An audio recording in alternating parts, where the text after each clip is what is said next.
ये क्लास 10 से रिलेटेड है। अगर आपको क्लास 10th में है और साइंस में दिक्कत होती है तो आप इस वीडियो को देखेंगे। इसमें जो विद्युत धारा आपका पार्ट है, विद्युत धारा के जो इंपॉर्टेंट न्यूमेरिकल्स आते हैं ना, उनको, उनके मात्रक जो होते हैं और क्या क्या आपको पढ़ करके कौन कौन सा सूत्र आपको पढ़ना है जिससे कि आप सवाल को लगा सकें या आप ऑब्जेक्टिव भी लगा सकें, या आपके जो न्यूमेरिकल आते हैं ना उनको हम कैसे सोल्यूशन करें, वो भी हम, हो सकता है एक वीडियो में ना आए, दूसरी वीडियो में हमें कंप्लीट करना पड़े, बट वीडियो को देखिएगा, आपको अच्छी चीज़ें मिलेंगी।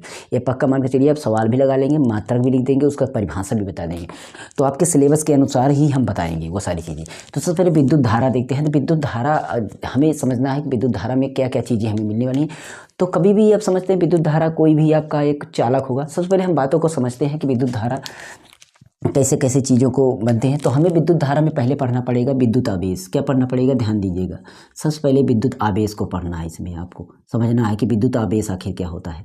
तो विद्युत आवेश आपका जो एक चालक होगा, चालक मतलब समझ सकते हैं जिसमें बिजली आपकी गमन करती है, बिजली आपकी चलती है। चालक किसी में भी हो सकता है, कोई भी वस्तु हो सकती है।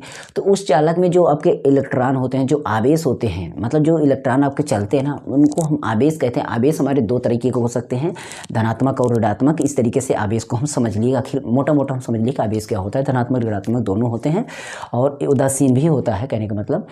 तो हमें धनात्मक और ऋणात्मक के आधार पर जो आवेश आपस में बाद में जब लड़ते हैं तो वहाँ से हमें जो तैयार होता है उसमें बिजली यानी बनती है विद्युत धारा हमारा।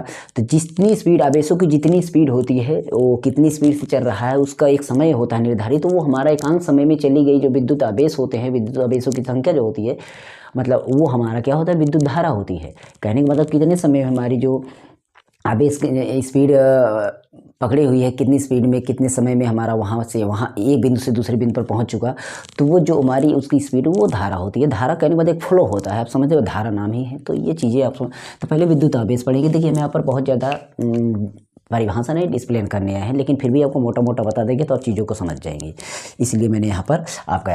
तो हमारा आवेश होता है क्यू। हमारा आवेश क्या होता है, क्यू। और क्यू का बराबर होता है एन। एन जो होता है आपका क्या होता है, एन ई होता है। और इसमें अगर समझते हैं तो एन होता है इलेक्ट्रॉनों की संख्या। इलेक्ट्रॉनों की संख्या, इलेक्ट्रॉनों की संख्या, ध्यान दीजिएगा, चीज़ों को समझ जाएंगे। इलेक्ट्रॉनों की संख्या ये हो गया। और उसके बाद हमारा अगला संख्या ये हो गया। अगर देखते हैं तो हमारा ई जो होता है इलेक्ट्रॉन होता है, प्रति इलेक्ट्रॉन। ये क्या होता है, इलेक्ट्रॉन। ठीक है, ई क्या होता है हमारा, इलेक्ट्रॉन होता है। ओके, तो इस तरीके से मतलब इलेक्ट्रॉन का आवेश होता है, लिखना चाहें तो इलेक्ट्रॉन का आवेश होता है। तो ये हमारा क्यू। मतलब अगर हम समझते हैं कि अगर हमारा जब विद्युत आवेश क्यों हमारा निकालना है तो उसमें कितने इलेक्ट्रॉन जो है वो उसकी संख्या कितनी है, बस यही देखना है। अगर हमें अभी आवेश देखना है तो इलेक्ट्रॉन जो है उसमें कितनी उस आवेशों की संख्या है, बस वही देख लेते हैं। इलेक्ट्रॉनों की संख्या, जितनी इलेक्ट्रॉनों की संख्या होगी उतना ही हमारा आवेश काउंट होगा। तो हमारा विद्युत आवेश हो गया। विद्युत आवेश से हमारा, मैंने बोला कि जितने स्पीड में कितने समय पर कैसे क्या चलेगी, वो सारी चीज़ें मिला करके हमारा क्या होता है, विद्युत धारा होता है। क्या होता है, विद्युत धारा होता है। तो आप समझ गए, यानी कि विद्युत धारा अगर हम देखते हैं, विद्युत धारा को हम इसको कैसे डिनोट करते हैं, इसको हम डिनोट करते हैं किससे, आई से। आई, तो आई बराबर होता है क्यों, अभी इसी से देखेंगे। आई बराबर हमारा होता है कि कितने आवेश चल रहे हैं और कितने समय में, तो आई बराबर क्यू अपॉन टी। और टी अब क्यों आप समझते हैं, मतलब आवेश, और टी हम समझते हैं क्या है, समय। क्या है, समय। ये चीज़ें आपको पता हो गई, ये भी हो गया। हाँ एक बात, आवेश का जो मात्रक होता है, इसका मात्रक की बात करें तो ये इसका मात्रक होता है कूलाम। क्या होता है, कूलॉम। ठीक, ये हो गया, इसको सी से डिनोट करते हैं। उसके बाद हमारा वैद्युत धारा का जो मात्रक होता है, इसका हमारा होता है एम्पियर। देखिए इसमें सारी चीज़ें बता दे रहे हैं, हो सकता है नेक्स्ट वीडियो में हम आपको सवाल भी बताएं अच्छी तरीके से। इसका ए होता है, क्योंकि इसको अगर आप पढ़े रहेंगे तो आपका ऑब्जेक्टिव हो जाएगा। आप परिभाषा भी लिख सकते हैं, चाहें तो आप आराम से लिख सकते हैं। ठीक है, मैंने बोला ना कि विद्युत आवेश की जो प्रवाह दर होती है उसी को हम विद्युत धारा बोलते हैं, समझ लीजिए, वही है और कुछ नहीं। उसके बाद हमारा आपके सिलेबस के आधार पर आपका होता है क्या, एक विद्युत विभव होता है। लेकिन विभव को हम छोड़ देते हैं, मान लीजिए विभव को हम नहीं पढ़ते हैं क्योंकि भी नहीं। और एक बात है यहाँ पर, जो ई का मान होता है, ई का मान यहाँ पर अगर हम देखें तो ई का मान, इसका मान 1.6 × 10⁻⁹ होता है। ये होता है, इसको भी आप याद करके रख लीजिएगा। ओके, ज़रूरी है ये सारे मान, क्योंकि ये चीज़ इन चीज़ों के से आपका काम होना है आगे चल के, इसलिए। तो मैं इसके बाद आपको विभवांतर बता देता हूँ, अगर आप पढ़ना है तो विभवांतर पढ़ लीजिएगा।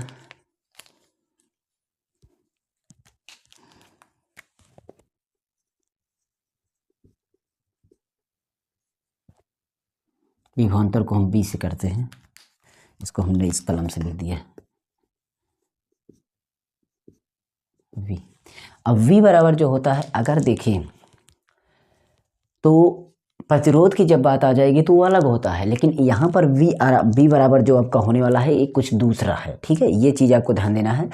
विभवांतर आपका जब प्रतिरोध के मान में आएगा तो वो आपका अलग होता है, तो वही प्रतिरोध के रूप में लिखेंगे, क्योंकि हमें सवाल में उसी का यूजेज करना है, अधिकतर हमें उसी के सवाल को हमें यूजेज करना है, ध्यान दीजिएगा। तो हमारा V बराबर हो जाता है IR, क्या हो जाता है IR। और इसी तरीके से हम पढ़ेंगे प्रतिरोध को, क्या पढ़ेंगे, प्रतिरोध को भी पढ़ेंगे। विभवांतर हो गया और हम प्रतिरोध को भी पढ़ेंगे, प्रतिरोध को भी पढ़ेंगे। प्रतिरोध का हमारा क्या होता है, R होता है।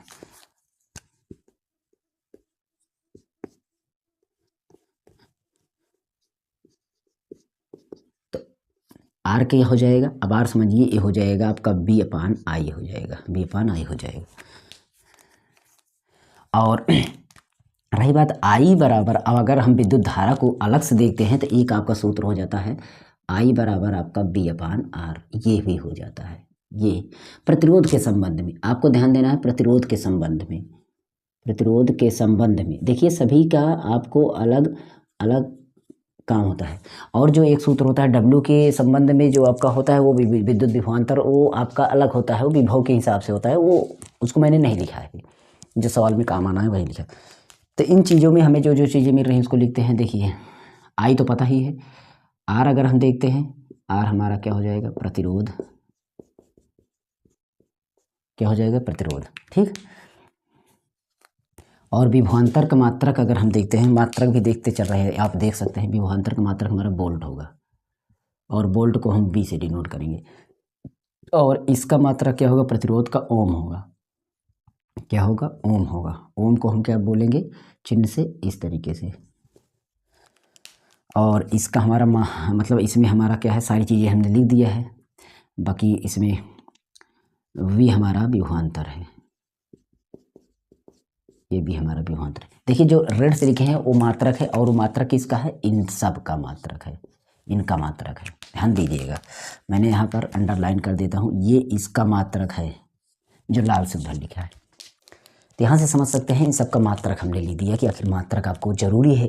कूलाम, एम्पियर, वोल्ट, ओम, ये सब चीज़ें आपको बहुत ही ज़रूरी है, समझ लीजिए, बिना इनके तो काम ही नहीं होना है। तो ये सूत्र आपको ज़रूरी है, और इन्हीं के सूत्र के आधार पर आपको सवालों को निकालना होता है। रही बात सवाल को, हम अगर एक आध सवाल ले करके आपको दिखाते भी हैं तो आप समझ जाएंगे आखिर चीज़ें कैसे लगानी हैं, ठीक है।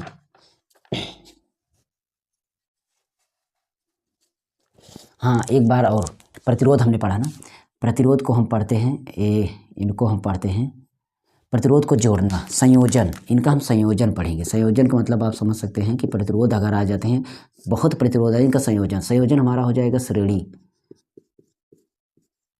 क्रम। पहला क्या आ जाएगा, श्रेणी क्रम, दूसरा आ जाएगा समांतर क्रम,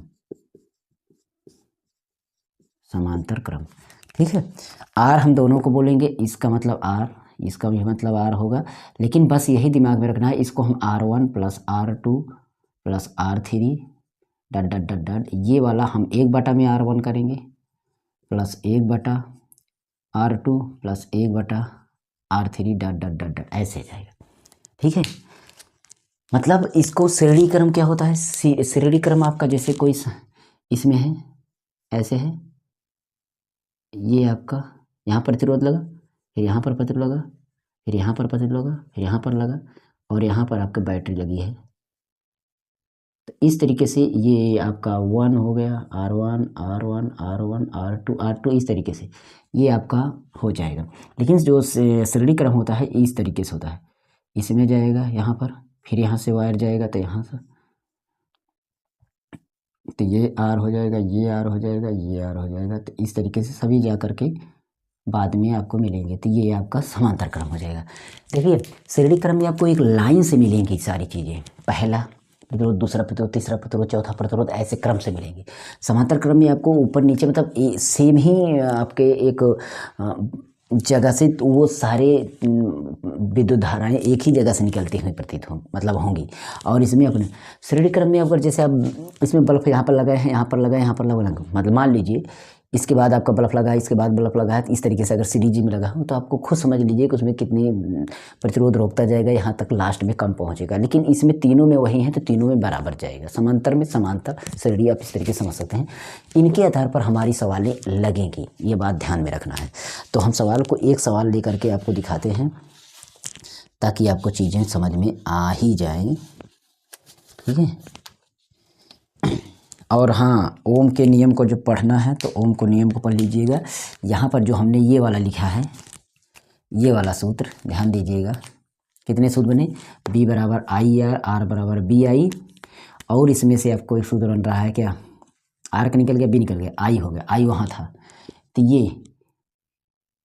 ये तीनों सूत्र कहने का मतलब, इसमें से आपका क्या क्या निकलेगा, B बराबर आई आर और B बराबर आई आर बनेगा ना।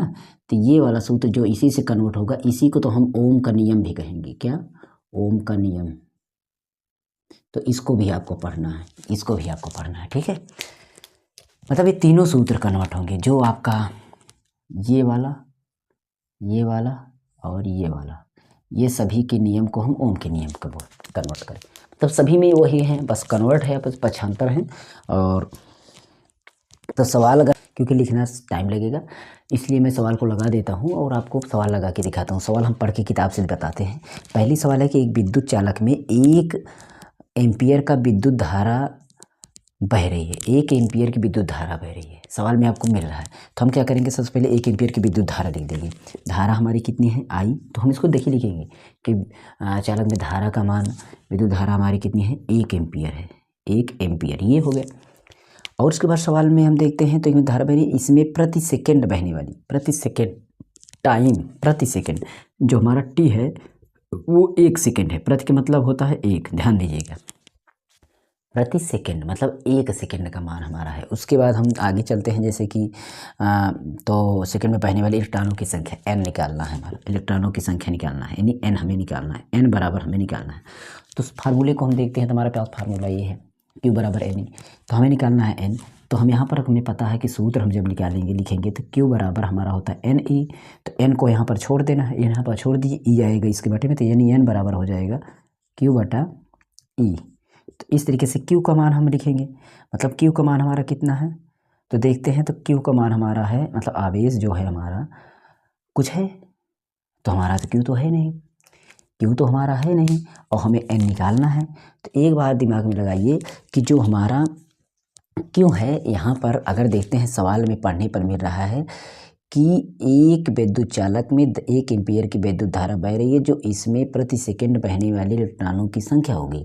तो इस तरीके से आवेश जो है हमारा होता है कि एक होता है आपका धारा बराबर IT होता है, धारा बराबर आपका IT होता है। यहाँ पर मैंने नहीं लिखा है, ये Q बराबर IT होता है, Q बराबर IT होता है।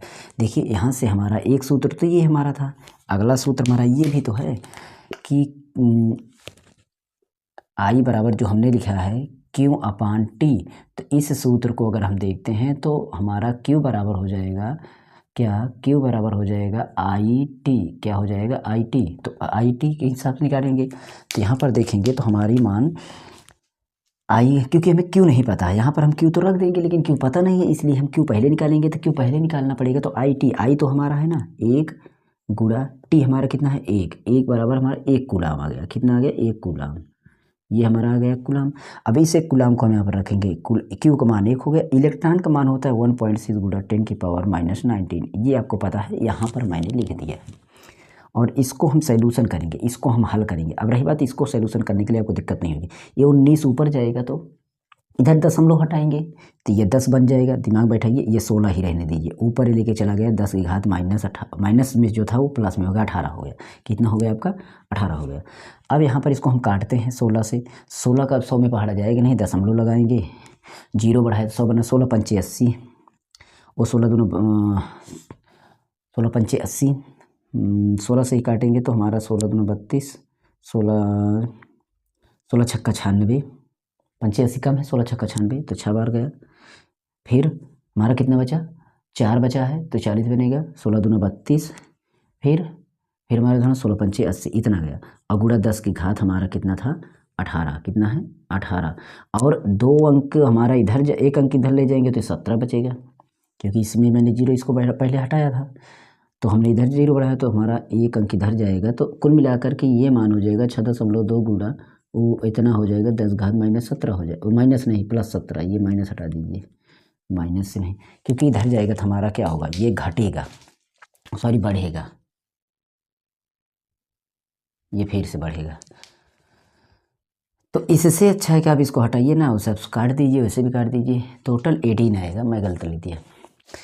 तो ये था इसमें। आप सवाल में बहुत ही डिफ़िकल्ट नहीं है, आपको चाहेंगे तो बहुत ईजी है। इस तरीके मैं दूसरी सवाल लगा के दिखाता हूँ, दोनों लगा दूँ, इसके बाद नेक्स्ट वीडियो में आपको पूरी बहुत सारी सवालें बताऊँगा, ध्यान दीजिएगा। पहले इसको मैं 2 सवालें कंप्लीट कर दूँ जो इस फार्मूले पर है, ताकि आपको चीज़ें,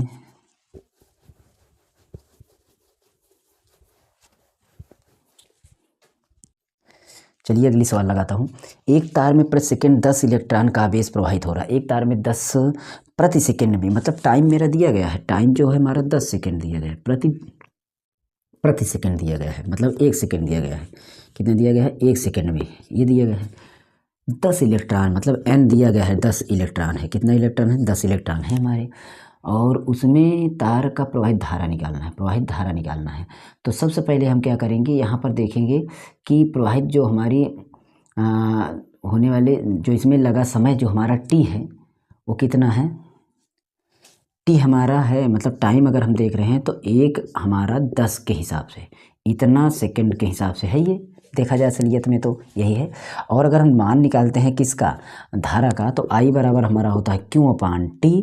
तो Q हमारा मान कितना है, आवेश देखते हैं, तो एक आवेश, मतलब जो यहाँ पर सवाल में लिखा है कि तार में प्रति सेकंड 10 इलेक्ट्रॉन का आवेश बह रहा है, तो कुल मिलाकर के मेरा कितना है, तो इलेक्ट्रॉन का मान अगर हम देखते हैं तो हमारा इतना